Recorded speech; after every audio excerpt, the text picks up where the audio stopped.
Boa noite, meu nome é Naís Michele Klein. Eu vou apresentar o trabalho sobre caracterização e elaboração de equações de chuvas intensas para o oeste de Santa Catarina. Esse trabalho ele foi financiado pelo governo do estado de Santa Catarina por meio de uma bolsa do NEDU, artigo 170. Então, inicialmente, as precipitações, elas dependem do tamanho da partícula. A gente pode ter neve, chuva, granizo, geada e entre outros. E as chuvas elas são divididas em convectivas, orográfica, ciclônicas ou frontais.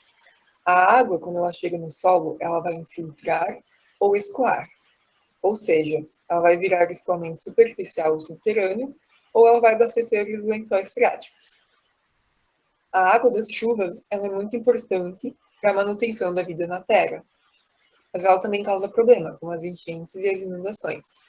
E esses problemas eles podem ser resolvidos com obras de engenharia, mas na hora de dimensionar essas obras de engenharia, a gente precisa conhecer as chuvas de projeto. E é aí que entram as equações de intensidade, duração e frequência, ou as IDFs.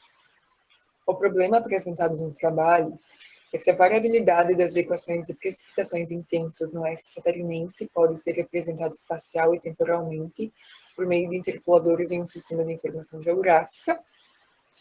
E o objetivo foi determinar as equações de chuvas intensas para o oeste de Santa Catarina e, por meio da regionalização de dados, mapear a variabilidade espacial e temporal das chuvas de grande magnitude. A justificativa é que as chuvas intensas elas causam os alagamentos, as enchentes e as inundações, e esses problemas eles são potencializados nas áreas urbanas, deixando o solo mais impermeável. E também é nas áreas urbanas onde temos mais ocupações não planejadas. Eu trouxe 3 exemplos. Aqui temos a cidade de Maravilha e Ponte Serrada em 2019 e São Miguel do Oeste em 2018. A metodologia que foi usada foi iniciado baixando os dados da Agência Nacional das Águas, da ANA, e esses dados passaram por uma análise de consistência. Foram feitas análises de precipitação máxima diária anual, total de precipitação anual e dupla massa. A análise de consistência ela sempre foi feita em correlação com o posto vizinho, por exemplo, Abelardo Luz e São Domingos, Campeira e São Lourenço do Oeste.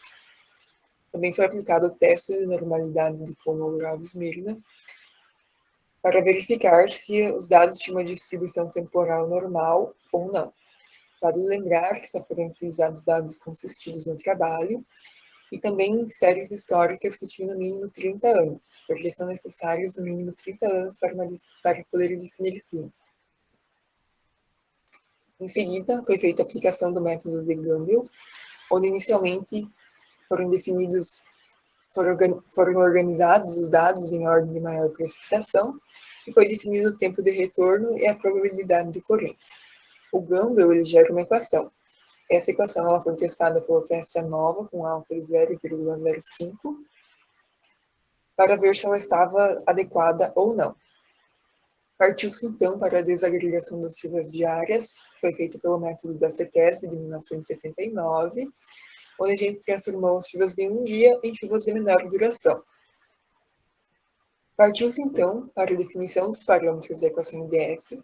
A equação IDF ela já tem uma equação geral, então a gente precisa definir o K, o A, o B e o C, e esse procedimento foi feito pelo método dos mínimos quadrados, onde ele encontra o melhor resultado por meio da tentativa e erro.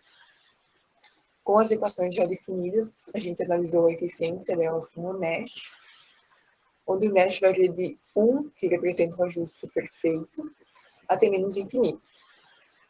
Então, valores que ficam iguais ou superiores a 0,75 representam um ajuste adequado, e valores que ficam entre 0,36 e 0,74 um ajuste aceitável.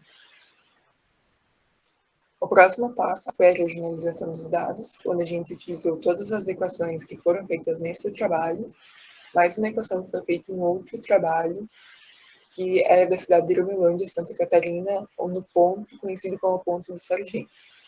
Para fazer a regionalização foi utilizado um software GIS, e utilizamos o método da irrigagem cumprido em comum. Com esse método são gerados mapas e também linhas de tendência ou de influência para cada valor. Por fim, foi feita a extração dos valores para os demais municípios. Por exemplo, em Guarujá do Sul, foi plotada uma coordenada e foi extraído para aquela coordenada os valores de K, A, B e C. Assim foi feito para todas as demais cidades. Os resultados encontrados. Então, o oeste catarinense estava com 118 municípios. Dentro desses, foi feito 26 equações. A precipitação máxima que a gente encontrou foi para a cidade de São Domingos. Na série histórica de 47 anos, a gente encontrou 230 milímetros. Aqui eu tenho os gráficos da correlação da precipitação máxima. Onde podemos ver que os pontos eles estão bem dispersos, ou seja, não existe correlação nas precipitações máximas. Isso acontece porque as chuvas convectivas são aquelas que causam inundações em pequenas bacias urbanas, normalmente apresentam grande intensidade e curta duração e atingem áreas restritas. Embaixo, eu tenho um gráfico de dupla massa, onde podemos ver que tem uma boa correlação, ou seja, chove em um município ao longo de um ano, também chove no outro município ao longo deste mesmo ano. Isso acontece em municípios da mesma região. Aqui eu tenho um gráfico gerado por Gumbel, onde a gente correlaciona o tempo de retorno com a precipitação máxima. Esse gráfico está numa escala log probabilística, e esta equação gerada por Gumbel é a que passa pelo teste ANOVA. Embaixo eu tenho as curvas IDFs para diferentes tempos de retorno. Podemos notar que quanto maior o tempo de retorno, maior é a precipitação esperada. O BAC, em 2013, ele também fez IDFs para Santa Catarina e utilizou o Gumbel e o STESB como os métodos. Ele fez duas equações, uma de 1 a 120 minutos e uma de 125 a 1440 minutos. No trabalho dele, ele diz que ele faz isso para evitar uma descontinuidade na curva.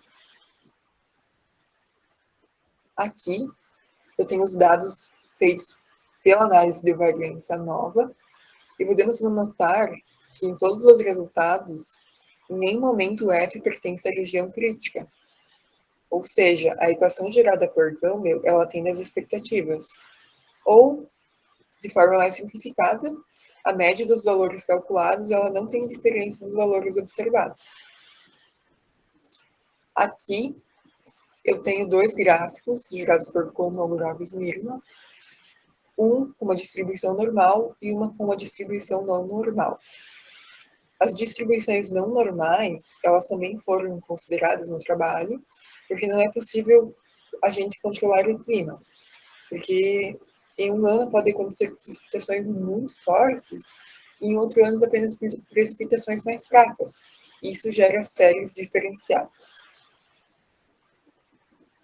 Aqui eu tenho os parâmetros para 26 cidades, os parâmetros K, A, B e C, que foram gerados pelos métodos dos mínimos quadrados. Eu trouxe um exemplo de como ficaria na fórmula geral para Campo Herê. Dessas equações, 18 delas deram com o Nash adequado e 8 delas com o Nash aceitável.